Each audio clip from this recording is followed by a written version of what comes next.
Hello, everybody. Welcome to the Buckeye Weekly Podcast. I am Tony Gerdeman, here as always with Tom Orr. Tom, how's it going? Tony, it's time for another listener question show, which means we get to just sit back, relax, let the listeners do the independent thinking for us, and then just tell them whatever they need, whatever they want to know. We're here. We're like their Wikipedia, hopefully a little more accurate. There's every once in a while that there is citation needed on this show, but, well, for the most part, I think we'll be able to handle what the listeners have thrown at us for today. I think the next step in this evolution is listeners ask the questions, then listeners answer the questions, and we're just here nodding or like, no, boo, thumbs down. Just be the two old guys from the Muppets up in the balcony. Yes, I think there are people who would suggest that there are some strong similarities to Statler and Waldorf already on this show. So, yeah, I think that is the logical next step here, and just sit there and just grade the performances of the people answering. That's all right. Well, maybe next week. Let's keep the format as it is, at least for this week. There were some good ones. Let's start with @NotoriousBLJ. Can Marvin Harrison Jr. do the unthinkable, 95 or more receptions, which would break the existing school record for a season, 1606 or more yards, again, 17 or more touchdowns, all school records? I believe he can/will do the former and the latter, but the middle I'm not as confident in. So he's thinking receptions and touchdowns, maybe not yardage. Also, will he win the Biletnikoff? Will any other records be broken/awards won? Looking at this, David Boston currently holds the record for most receptions by an outside receiver with 85. And I think that's a fair target. But also, when you're looking at this, are we talking 13 games, 14 games, 15 games? Because if this is 15 games, I think he's breaking all of those records. If it's 14, I think he's got a chance, but he's going to lose yards, Mecca, Ibuka, and all the other guys. Like, over 14 games, he'd have to average 115 yards receiving per game, which would be, 18 or 20 more yards than he averaged last year.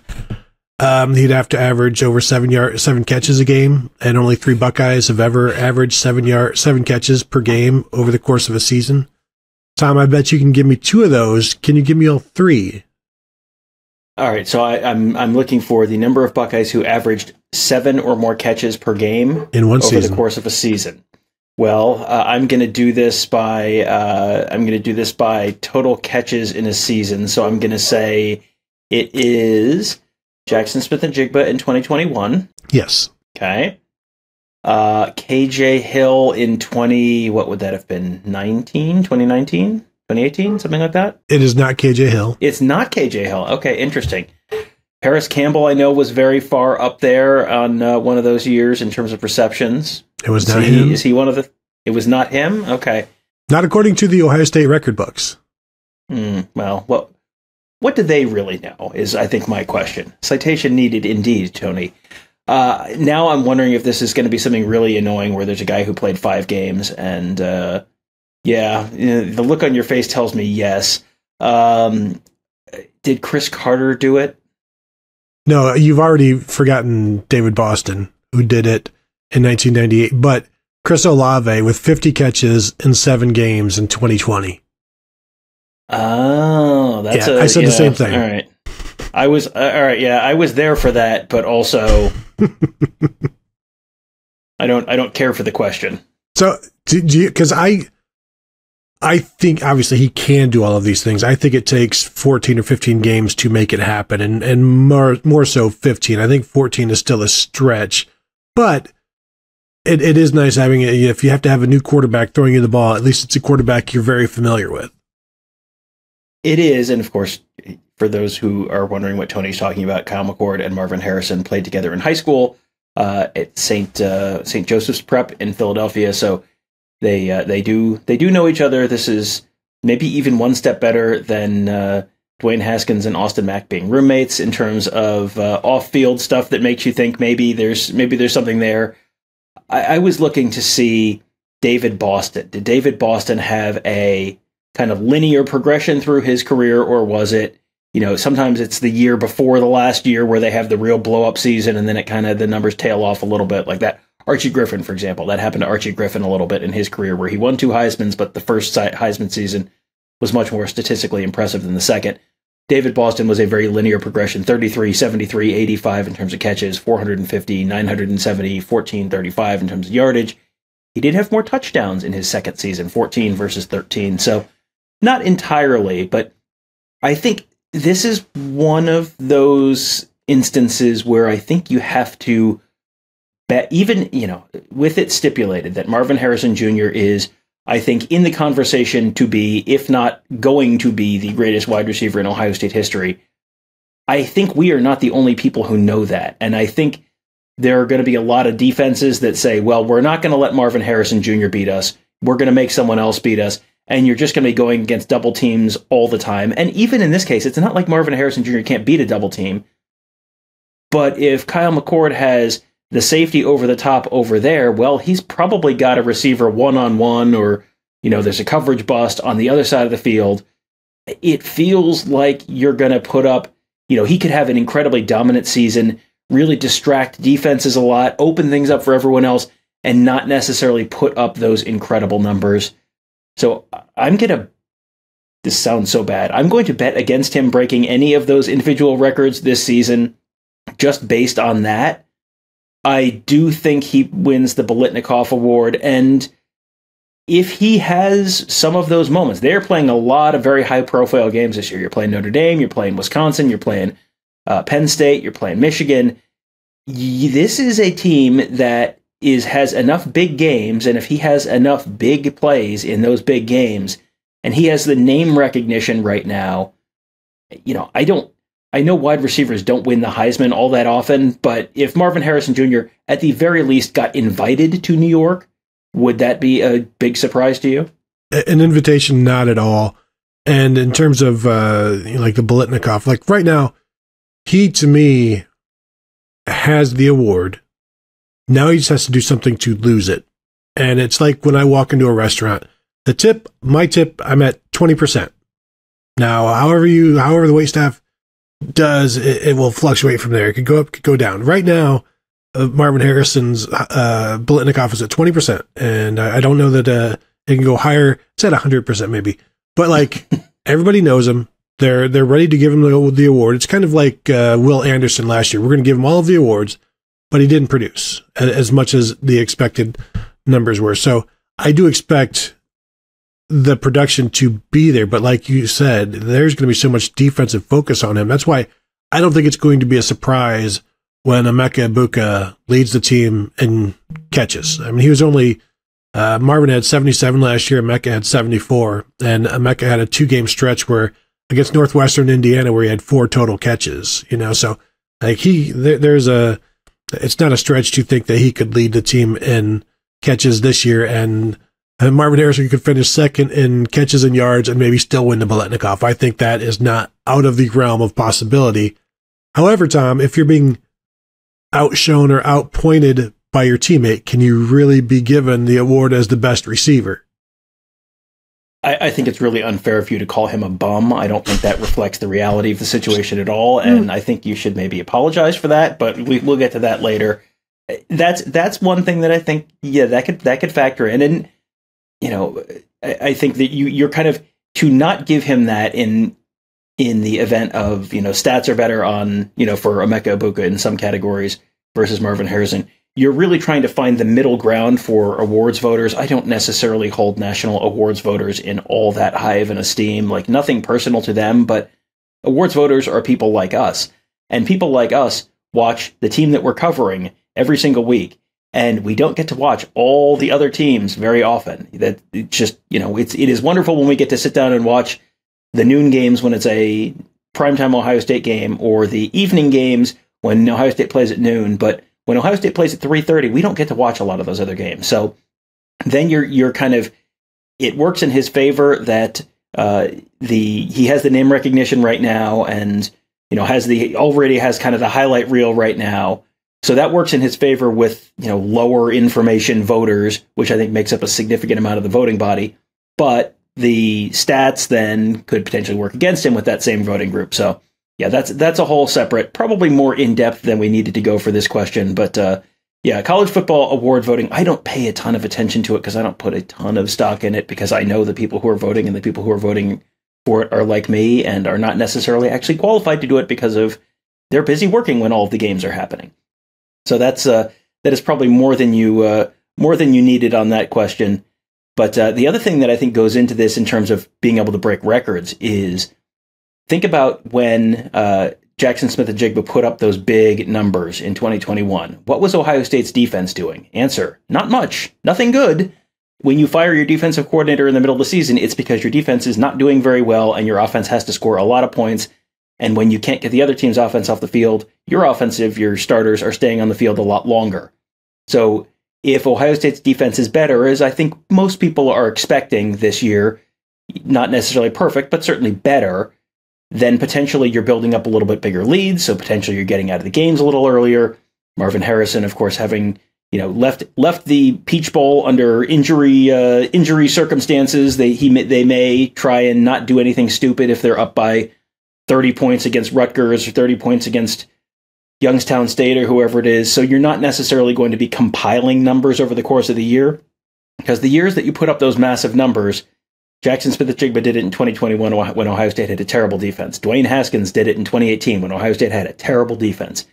You didn't necessarily see that level of production in like 2019 because they were winning by a bunch and they were, they're way ahead and the defense was really good. So you weren't as concerned about a potential comeback even when you're up 28 points or something like that. So I think, Ohio State's defense could be working against Marvin Harrison Jr. a little bit in terms of just compiling stats this year as well. If I'm thinking like of the numbers that he could break, knowing what you just said, and that the defense will be better and the scoring, the need for points may be lower and the passes attempts may be lower, I think he could still catch 18 touchdown passes in a regular amount of snaps. I'm just wondering, Tom, if I say over under, I don't know whether to go 3.5. If I go 3.5 games of 2 touchdown catches or more for Marvin Harrison, you're going over that, right? I would probably go over that. Yeah. What about 4.5? Yeah, 4.5 is 4.5 games of 2 touchdown catches. So he'd have to have 5 games of 2 touchdown catches. If we're talking about him scoring 18 touchdowns, then you would probably go over that, probably, because unless he has a 4 touchdown game, in order to get to 18, unless you're taking multiple zeros, you're going to have to have, and you've got multiple 4s or whatever, you almost have to have 5 double-digit touchdown games to get there, to get to an 18. And I think that's a realistic possibility. So I also think if they're not 100% confident in being able to run the ball in the red zone, and that is more of a reflection on questions with the offensive line than it would be questions with the running backs, then you're going to maybe get some of those, some of those cheapies. I just watched one of the, one of those like college football film accounts, and I forget which team it was. I think it was a MAC team, and they ran what was called zipper motion, which is basically you run your outside receiver straight in, and then right at the snap, he breaks off and goes right back out. And the cornerback, he just basically turned the cornerback inside out, and it's a real easy touchdown. And I was watching that and going, oh yeah, I could see them doing that with Marvin Harrison this year. Just, put him in motion and you're moving corners. And frankly, you put Marvin Harrison in motion, you're probably changing a lot about the defense. So you may see that at times this year. But yeah, I thought that was an interesting idea. Just kind of filed that one away for maybe later this year. All right, next one. Let's talk about a much less exciting, much less explosive offense from @Zadaya. Thoughts on what veer/option/2QB gimmicky offense would work at Northwestern and who would coach it? Would you like to see the A11 offense in Big Ten football? I'm Tom. I know you are a proponent. You have been for years. You may no longer be, about bringing some option. And honestly, I think that would be a good fit here. You don't have to go like full option. You can do some option with some throwing game. I think you have to do something different, something unique. You have to spread them out or do something that defenses don't see every week because you're Northwestern and things are a little bit more difficult for you in terms of recruiting. And I think if they were to do what Paul Johnson did at Georgia Tech, I think that would be pretty effective in the Big Ten. I look at some of the coaches that I'm thinking about are maybe a little bit too old, but I think would be a good fit, like, Jeff Monken, who is at Army and runs the triple option, but what also is, I think, has the itch to like not just run the triple option and would like to do some other things, and you could incorporate that. But I think with Northwestern, the running the triple option is always a recruiting killer, essentially. But you can still, like, you're not necessarily recruiting NFL quarterbacks anyway.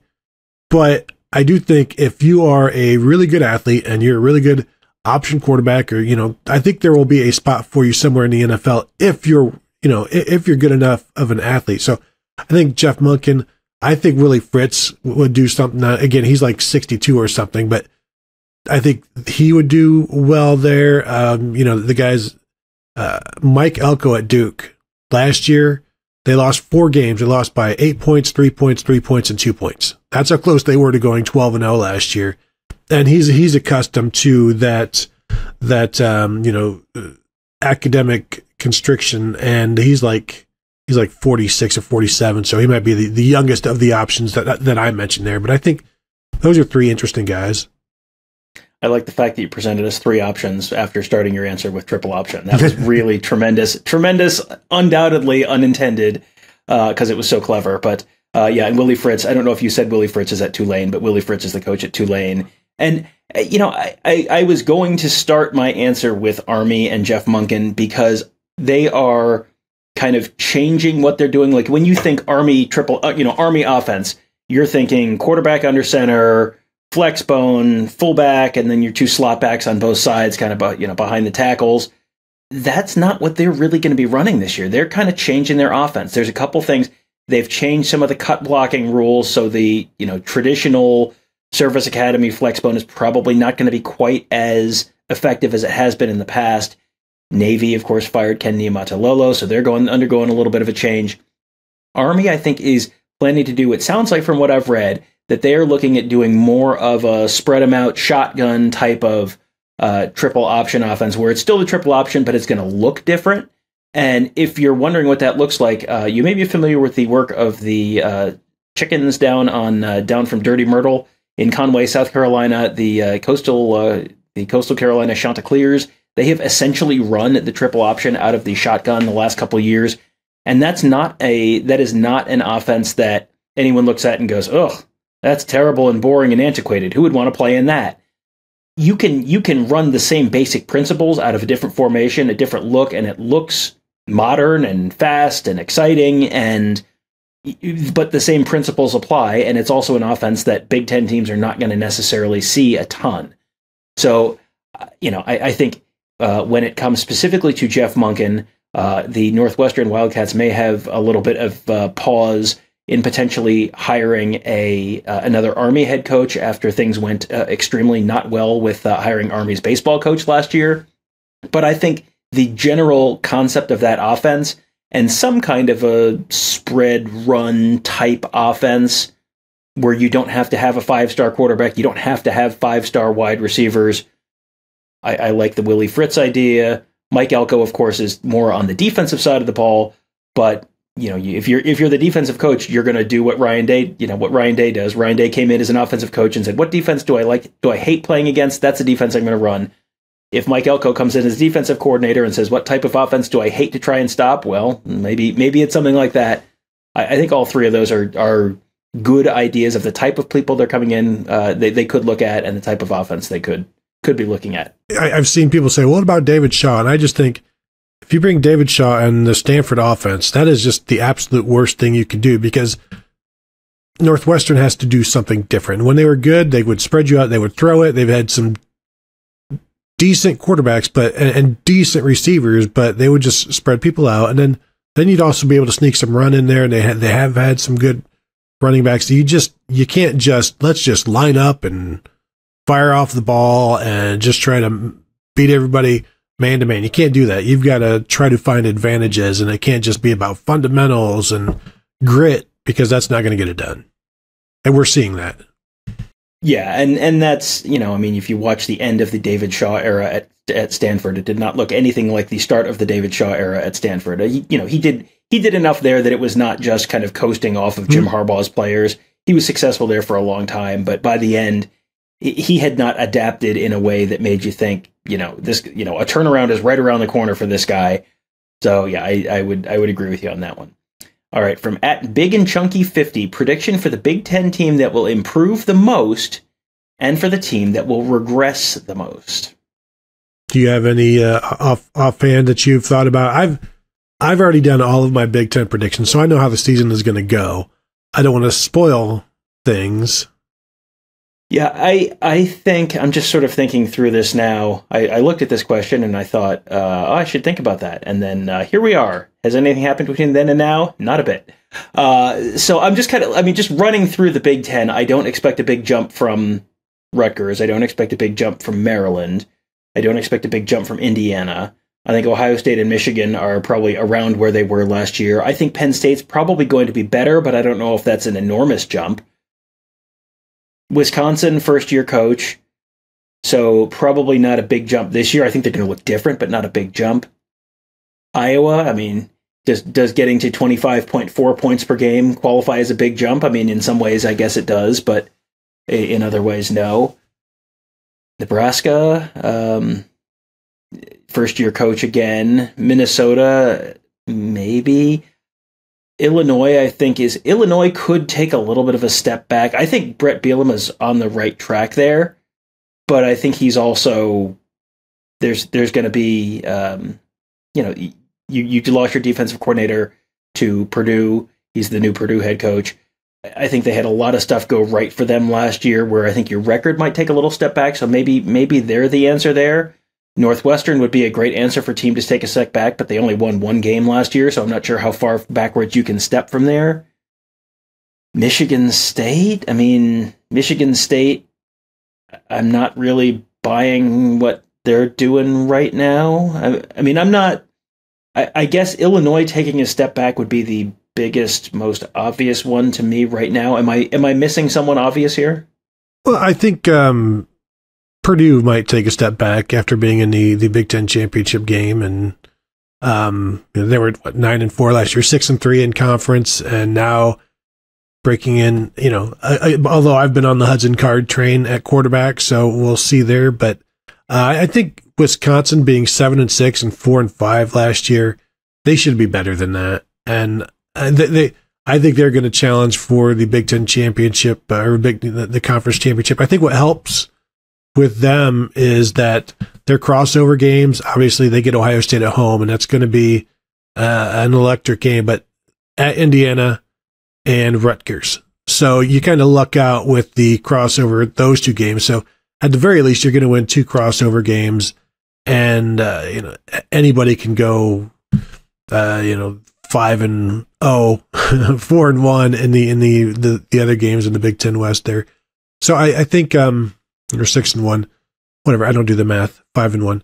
I think I expect them to be better. Although I'd like to hear more good news about Tanner Mordecai at quarterback rather than more bad news, or not good news in terms of the performance in the spring. But again, nothing's going on, or there's no practicing going on right now to say, oh, he's not getting any better, or he's progressing. Yeah, of those two, I think I'm maybe more of a believer in Purdue taking a step back than Wisconsin taking a step up. And that's largely because I literally forgot that Purdue played in the Big Ten championship game. So memorable was last year's Big Ten championship game. I was thinking last year was the year that Michigan killed Iowa in the Big Ten championship game. No, that was 2 years ago. Last year was the year Michigan killed Purdue in the Big Ten championship game. And Purdue's record was probably a little inflated. They weren't great. And of course, Jeff Brom off to Louisville, and so now Ryan Walters is there. So yeah, new coach. I think you're probably gonna take a little bit of a step back there. And just Wisconsin, what they're doing this year is so different than what they've done in the past. This is not trying to unwind a team that Mike Leach used to coach, where it's you're an air raid team and now you're trying to go to a more traditional offense. But it's also, this is going to be very different than what Wisconsin has done. And I know I saw a headline at some point in the last week or so. Does Wisconsin have the best wide receiver room in the Big Ten?